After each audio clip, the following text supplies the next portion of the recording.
Bila shaka tutakuwa na nafasi ya kupata mawili matatu ya mwenendo wa kesi hiyo mara baada ya shauri hilo kusikilizwa na kutamatika. Huenda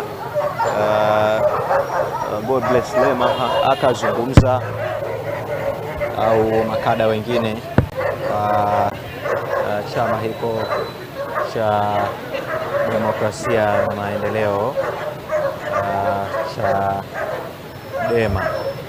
Hao ni askari wenye kutumia farasi wakiwa na wenyewe wanaendelea na patrol yao. Mbwa wa usalama na wenyewe wanaendelea